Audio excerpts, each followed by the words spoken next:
ગોપીઓ, એ ગોપીઓ, હા બાપુજી. આ બે ક્યારના બહાર ગયા છે? ક્યાં ગયા છે? હજી આવ્યા નહીં? શું ખબર બાપુજી, તમને ખબર છે ને એમનો સ્વભાવ. જ્યારે તમારે લોકોને ઝઘડો થાય છે ને ત્યારે કઈ નક્કી જ નથી રહેતું આ લોકોના સમયનું. અને પાછા મને કઈ નહીં નથી જતા. હમણાં જ ફોન કર્યો તમારા દીકરાને, પણ ફોન નથી ઉપાડતા. આ કરણભાઈ છે ને એ તમારા બંનેના ઝઘડાના ચક્કરમાં અર્જુનને સાથે લઈ જાય છે. પછી મને ચિંતા થયા રાખે છે. ઝઘડો થાય એટલે એનો મતલબ એવો કે ઘરે ગમે ત્યારે જવાનું? બાપુજી, બાપુજી, તમે કઈ પ્રકારના માણસ છો મને તો સમજ નથી પડતી. કરણભાઈ, તમે લોકો અરે! ગયા હતા ક્યાં પહેલા એ કહો. અમે લોકો ચિંતા કરીએ છીએ ઘરમાં. કહું છું હું ક્યારનો પૂછું છું કે આ બે ક્યાં ગયા છે? આજે હું કહીશ ને કે હું ક્યાં ગયો તો તમારા પગ નીચેથી છે ને આ જમીન ખસકી જશે. અરે તારી ભેગો રહું છું ને તે તુની જમીન ખીચકી જ ગઈ છે. એમ જોઈએ ત્યારે. ભાઈ, ભાઈ અંદર આવજે. આ માજી કોણ છે કરણભાઈ? એ તો હવે બાપુજી જ કહેશે ને. બાપુજી ઓળખો છો એમને? અરે હું શું જવાબ આપું? હું કઈ ઓળખતો નથી આને. નથી ઓળખતા તમે? ના, નથી ઓળખતો. અર્જુન, આ કોણ છે? બા, કહો કોણ છો તમે? ઓળખો મને? ઓળખો? ગાંડી તો હું થઈ ગઈ હતી. તમે તો હોશમાં જ હતા ને? સારા જ હતા ને? બોલો ને. આ તો શું છે? શું છે એટલે? આજે હું પૂરેપૂરી ભાનમાં આવી ગઈ છું, હોશમાં આવી ગઈ છું. આ શું બોલે છે? અને આ બધું શું તમાશો છે અર્જુન આપણા ઘરમાં? અરે આ બેન કોણ છે? અને આ છોકરી કોણ છે? કઈ સમજાવશો તમે લોકો? હા, હું સમજાવીશ. હું તારી સાસુ છું. મારી સાસુ? હા, મારી સાસુ તો મારા ઘરમાં પગ મૂક્યા પહેલા ક્યારની એ મરી ગઈ છે. જ્યારે અર્જુન અને કરણ આ બંને એકદમ નાના નાના હતા. તમે કેવી રીતે મારા સાસુ હોઈ શકો? હા, એ તો આણે કીધેલું ને કે તારી સાસુ મરી ગઈ છે. નહીં,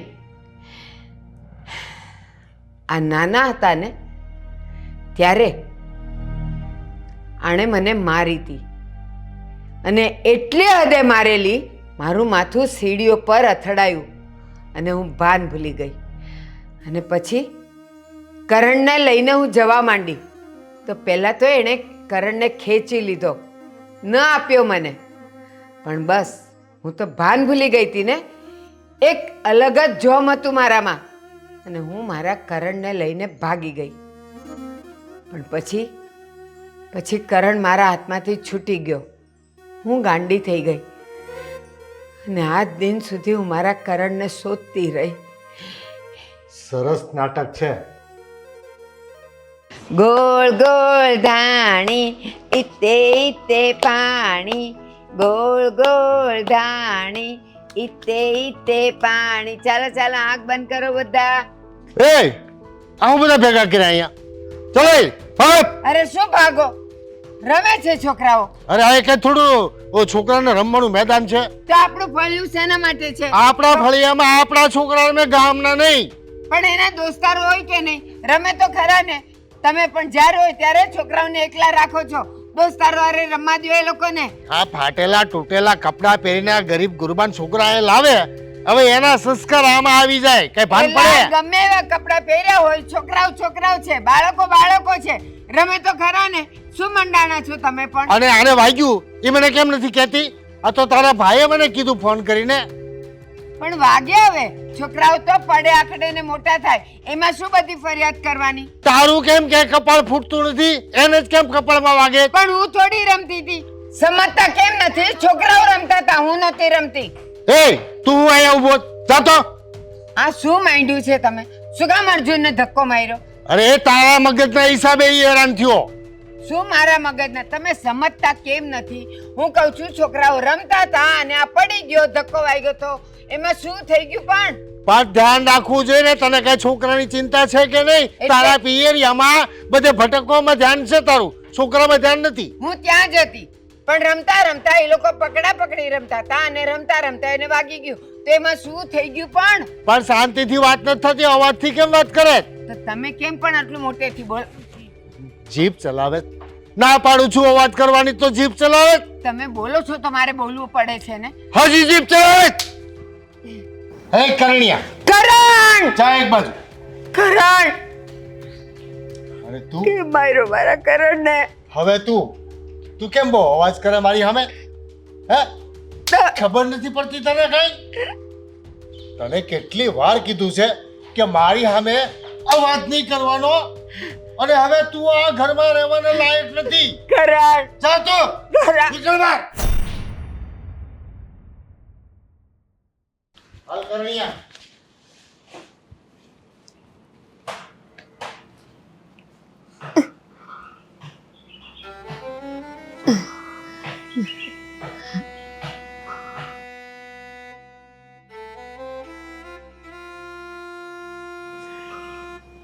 કરણ! કરણ! કરણ! કરણ! માં ઉઠો ની બા ઉઠો ની કરણ! બા ઉઠો ની કરણ! બા ઉઠો ની કરણ! હવે કઈ કહેશો? હવે કઈ યાદ આવ્યું? બાપુજી, આ બધું શું બોલી રહ્યા છે?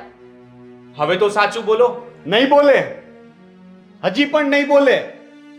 કારણ કે આ માણસના હૃદયમાં દિલ નથી, પથ્થર છે, પથ્થર. અરે કઈ રીતે પથ્થર છો તમે? કેવા પથ્થર છો?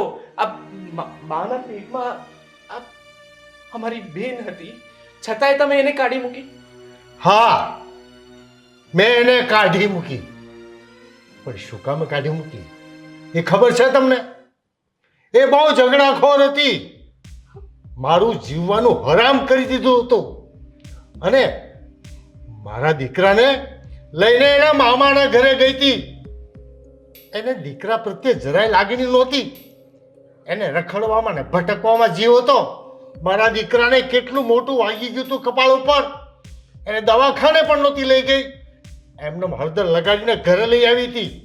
ખોટું બોલો છો તમે, એકદમ ખોટું બોલો છો તમે. એકવાર આ માની આંખોમાં જુઓ, અત્યારે પણ અમારા માટે એટલો જ પ્રેમ દેખાય છે. એ માં અમને દુખી જોઈ શકે? હા, એ તો જિંદગીમાં બહુ ભટકીને એટલે શાન ઠેકાણે આવી ગઈ છે. બાકી એ વખતનો તો એનો રૂઆબ જ અલગ હતો. બા ખોટું ના બોલો આટલું તમે. આટલા વર્ષોથી અમારા માંથી અમને દૂર રાખ્યા તમે, અને હવે કેટલા હદ સુધી તમે ખોટું બોલશો? આપણને દૂર રાખ્યા એનાથી મને એટલો વાંધો નથી ભાઈ, જેટલો વાંધો મને એનાથી છે કે મારી માં અને મારી બેન રસ્તે રખડતી હતી, અને એની માનસિક હાલત તે જોઈ હોય ને ભાઈ, મેં જોઈ છે, મને ખબર છે. ગાંડાની જેમ ભટકતી હતી મારી માં, અને આ માણસ અહીંયા બંગલામાં રહીને જલસા કરતો હતો. અરે ધિક્કાર છે તમારા ઉપર. અરે તમે તો માણસ કહેવાને લાયક જ નથી, તમે તો બાપ કહેવાને પણ લાયક નથી. મને આજે તમને બાપ કહેતા પણ શરમ આવે છે. તું જે તારી માની વાત કરે છે ને, રખડી ભટકીને જિંદગી કાઢી, તને ખબર નથી એની ચાલ સલગત પણ સારી નહોતી. બાપુજી! કરણ, તું મારો દીકરો છે કરણ. ગમે તેવો તો આ તારો બાપ છે, એના પર હાથ ન પડાય. એ ભલે ગમે તે બોલે, પણ તારી આ માં તારા માટે થઈને રસ્તે રખડતી હતી. જે દેખાય એને કરણ સમજતી હતી, જે દેખાય એને કરણ સમજતી હતી. જે દિવસે તું દેખાયો ને, અંદરથી મારા હૃદયમાંથી કરણ શબ્દ નીકળેલો. આજ મારો કરણ છે. જો હું એવી હોત તો ક્યારના મેં તમને લોકોને રખડતા કરી દીધા હોત. આખી જિંદગી તું મળ્યો ત્યાં સુધી હું તને રસ્તા પર ગોતતી રહી, તારો ચહેરો ગોતતી રહી, હું મારા કરણને ગોતતી રહી. બસ જે દિવસે તું મળી ગયો ને, પૂછાને જીવતો દેવતા લઈને નીકળી હતી. મારે મારા કરણ પાસે જવું છે, કરણ પાસે જવું છે મારે. જો બાપુજી, બાપુજી કહું કે ના કહું એ પણ ખબર નથી પડતી, પણ આ ચાલ ચલણ જેવા આરોપ છે ને મારી બા ઉપર તો લગાડતા જ નહીં. તમારી અમને જ્યારે હાચી જરૂર હતી ને ત્યારે અમને રસ્તે રખડતા કર્યા છે. તમારી માને ગાંડીમાં કહીને અમને ગામ મેલાવી દીધું. બીજા ગામે આવ્યો તો મારી માને મેં કેમ હાઈસવી છે ને એ મારું મન જાણે છે. આ તો ભગવાનનો કંઈક સારો સંકેત હશે ને. ભાઈ એમને આમાં મળી ગયા, નહીંતર અમારું શું થાત? બાપુજી, આજ સુધી કરણભાઈ મને હંમેશા ખોટા જ લાગતા હતા અને હંમેશા એવું લાગતું હતું કે તમારી સાથે ખોટા ઝઘડા કરે છે, દીકરો થઈને પણ બાપ સાથે આ રીતનો વ્યવહાર કરે છે. આજે ખબર પડી કે ખોટા કરણભાઈ નહીં, ખોટા તો તમે હતા, જે એક સ્ત્રીને ગર્ભાવસ્થામાં પોતાના ઘરની બહાર કાઢી મૂકી, એક ગર્ભાવસ્થાની હાલતમાં પોતાની જ પત્ની પર હાથ ઉપાડી શકે, એના બાળકોથી એને દૂર કરી શકે. અરે તમે તો પુરુષ જાત પર કલંક લગાવ્યું છે બાપુજી. તમે અર્જુનને, કરણને એમના પ્રેમથી વંચિત રાખ્યા માત્ર તમારા સ્વાર્થ માટે થઈને. અને જો એમના ચારિત્ર્યમાં ખોટ હોત ને તો એમણે બીજા લગ્ન કરી લીધા હોત, પણ નહીં, એમણે બીજા લગ્ન ના કર્યા. એમણે આને મોટી કરી એકલા હાથે. આવી ગાંડાની હાલતમાં પણ એ પોતાના બાળકોને ના ભૂલી. અને તમે શું કર્યું બાપુજી? તમારા બાળકોની સાથે હોવા છતાંય તે તમે એમનાથી દૂર થયા. આજ સુધી હું તમારી બહુ ઇજ્જત કરતો હતો પપ્પા, તમારી બધી વાતો માનતો હતો. હું કરણને ખીજવાતો હતો કે પપ્પાની સામું નહીં બોલ. પણ આજે છે ને બધું તમે છે ને વ્યર્થ કરી દીધું છે. હા બેટા, બેટા કરણ, અર્જુન, મારી લાડકી દીકરી, હું ખરેખર તમારો ગુનેગાર છું. અને આટલો મોટો ગુનો કરવા પાછળનું કારણ એક સામાન્ય કારણ હતું. હું ધંધો કરતા મેં ધંધામાં નુકસાન કર્યું હતું. પછી તારી માએ સિલાઈ મશીન ચલાવ્યા, હાથ કામ કરી અને ભરત ગોથણ કર્યું અને તમને બેવને મોટા કર્યા અને મારા ઘરનો આધાર બની ગઈ. પણ ઘણીવાર મને કામ વગરનો રખડતો જોઈને મને એ ટોક કરતી હતી. એનાથી મારો અહમ ઘવાતો હતો અને મારા મનમાં બદલાની ભાવનાઓ જાગતી હતી. ઘણા સમય પછી મને એના પર એટલો ગુસ્સો આવવા લાગ્યો, પણ મને એ ન સમજાયું કે એક સ્ત્રી જે ઘરને ચલાવતી હોય, એ ઘરનો ધણી જ્યારે રખડતો હોય ને ત્યારે એની પત્નીને બહુ જીવ બળતો હોય. એ પોતાના સંતાનોની ખુશી માટે એના પતિને સાચા રસ્તે લાવવા માંગતી હોય, પણ હું એવું વિચારતો હતો કે મારું અપમાન કરે છે. એ ગુસ્સામાં એક દિવસ બદલો લેવાની ભાવના જાગી અને આવું અધમ્ય કૃત્ય કરી બેઠો. બેટા, હું તમારો બધાનો ગુનેગાર છું, મને માફ કરી દો. માફી અમારી નહીં માંગો, અમારી બાની માફી માંગો તમે. ના ભાઈ ના, એ વ્યક્તિ માફીને પાત્ર જ નથી. ગુનો કર્યો હોય ને એક વખતે ખૂનીને પણ માફ કરી શકાય, પણ બાપુજીએ જે કર્યું છે ને એ ઘોર પાપ છે. દીકરાઓને એની માથી અલગ રાખી, એક બેનને એના ભાઈઓથી અલગ રાખી છે, અને એક પરિવારને ભટકતો કરી દીધો, રસ્તે રખડતો કરી દીધો. હા, મા દીકરીને રસ્તે રખડાવ્યા છે. ના, આ ઘોર પાપની કોઈ માફી ન હોઈ શકે. આની તો સજા હોય, અને એની સજા એક જ હોય કે જે આજ સુધી મારી માએ અને મારી બેને ભોગવ્યું છે ને એ આ વ્યક્તિ ભોગવશે. ત્યારે એને ખબર પડશે કે એણે શું કર્યું. હવે આપણે કોઈ આ ઘરમાં નહીં રહીએ. એ વ્યક્તિ એકલો રહેશે ને પછી એને ખબર પડશે કે એણે કેવડું પાપ કર્યું છે. હાલમાં આપણે આ નહીં રહીએ. ના કરણ, ના કરણ, ના. આ તો મારો સુહાગ છે. એણે મને તરછોડી દીધી, પણ મેં એની નિશાની હજી પણ અહીંયા રાખી છે. ખબર હતી ક્યારેક તો એ સુધરશે, ક્યારેક તો એને મારી યાદ આવશે, મારી અધૂરપ લાગશે. બસ એની વાટમાં ને વાટમાં અને ગાંડપણમાં મેં જિંદગી તો કાઢી નાખી.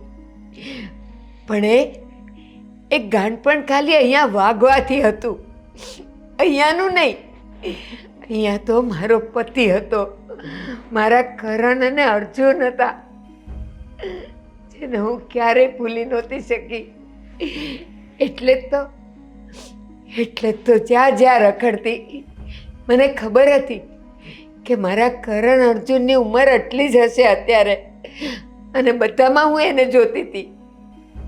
પણ ખબર નહીં ક્યાંયથી સંકેત નહોતો મળતો. જે દિવસે આ કરણને જોયો ને તો ખબર નહીં કેમ અંદરથી એક પ્રેમની સરવાણી ફૂટી અને મને સંકેત થયો કે આ જ મારો કરણ છે. અને જો આજે કરણ તો મળી ગયો, પણ એ અર્જુનને પણ લઈ આવ્યો. તો આજે મારા કરણ, અર્જુન, મારી દીકરી મીઠી, મારો સુહાગ, મારી વહુ, અરે પૂરો પરિવાર મળી ગયો છે. તો પછી જુદું શું કામ રહેવાય? અરે રામે પણ 14 વર્ષ વનવાસ વિતાવીને અયોધ્યામાં આવ્યા હતા. આજે આપણે બધા અયોધ્યામાં છીએ મારા રામ સાથે. તો ચાલો આપણે સૌ પરિવાર હસી ખુશીને હળી મળીને ફરીથી એક થઈ જઈએ. તો આવો, સાથ આપો મને, મારા કરણ અને અર્જુન. મીઠી, તું પણ. મને આજ ખબર પડી કે મારા ઘરની અંદર કેટલી ગુણવાન પત્ની ભગવાને આપી હતી અને હું એની કદર ન કરી શક્યો. ખરેખર હું જીવનભર તારો આભારી રહીશ અને એક વચન આપું છું કે તારા તો નહીં પણ મારા ઘરના કોઈ વ્યક્તિની આંખમાં હું કોઈ દિવસ આંસુ નહીં આવવા દઉં. બસ આ જ જોઈતું હતું મને. ત્યારે આપણી આંખોમાં આંસુ છે ને એ હર્ષના આંસુ છે. દુઃખના આંસુ તો ક્યારના વહી ગયા, અત્યારે તો હર્ષના છે. બટા કરણ, મેં તો મારા રામને માફ કરી દીધા, તું નહીં કરે?